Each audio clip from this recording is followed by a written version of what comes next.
যুক্তরাষ্ট্রের president Donald Trump board of piece বা শান্তি পরিষদ এর সনদ স্বাক্ষর করেছে। এরই মাধ্যমে আনুষ্ঠানিকভাবে এই বোর্ডের যাত্রা শুরু হলো।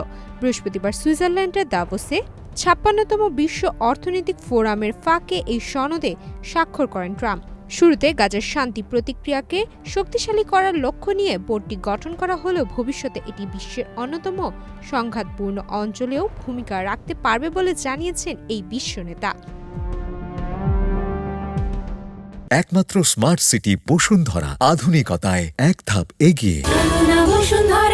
প্রেসিডেন্ট ট্রাম্প নিজেই এই বোর্ডের চেয়ারম্যান হিসেবে দায়িত্ব পালন করবেন। তিনি বিশ্বের বিভিন্ন দেশের ডজন খানেক নেতাকে এই বোর্ডে যোগ দেওয়ার আমন্ত্রণ জানিয়েছেন। ট্রাম্প বলেন, গাজার যুদ্ধবিরতির মতো জটিল সমস্যার সমাধান করতে আন্তর্জাতিক উদ্বেগ প্রয়োজন এবং এই বোর্ড সেই কাজেই করবে। তবে ট্রাম্পের এই উদ্যোগ নিয়ে আন্তর্জাতিক অঙ্গনে মিশ্র প্রতিক্রিয়া দেখা গেছে। অনেক দেশ আশঙ্কা করছে নতুন এই বোর্ড জাতিসংঘের ভূমিকা দুর্বল করতে পারে। দীর্ঘদিন ধরে জাতিসংঘই বিশ্ব কূটনৈতিক ও আন্তর্জাতিক সংঘাত সমাধানের প্রধান প্ল্যাটফর্ম হিসেবে কাজ করে আসছে। যদিও ট্রাম্প স্পষ্ট করে বলছে, বোর্ড অব পিস জাতিসংঘের সঙ্গে সমন্বয় করেই কাজ করবে। মধ্যপ্রাচ্যের কয়েকটি প্রভাবশালী দেশ যেমন তুরস্ক, মিশর, সৌদি আরব ও কাতার এই বোর্ডে যোগ দিয়েছে। এছাড়া ইন্দোনেশিয়ার মতো বড় উদীয়মান দেশও এতে অংশ নিয়েছে। তবে যুক্তরাষ্ট্রের ঐতিহ্যবাহী পশ্চিমা মিত্র দেশগুলো এবং বিশ্বের বড় শক্তিধর রাষ্ট্রগুলো এখনও সতর্ক অবস্থান নিয়েছে।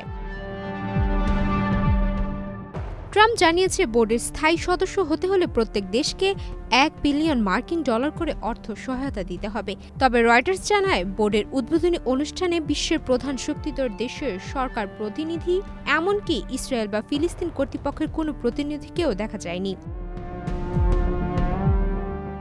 এ বিষয়ে যুক্তরাষ্ট্রের পররাষ্ট্রমন্ত্রী মার্কো রুবিও বলেন, বোর্ডের মূল লক্ষ্য হবে গাজায় ঘোষিত শান্তি পরিকল্পনা বাস্তবায়ন নিশ্চিত করা। পাশাপাশি এই উদ্যোগ বিশ্বের অন্যান্য সংকটপূর্ণ অঞ্চলেও শান্তি প্রতিষ্ঠার একটি উদাহরণ হয়ে উঠতে পারে।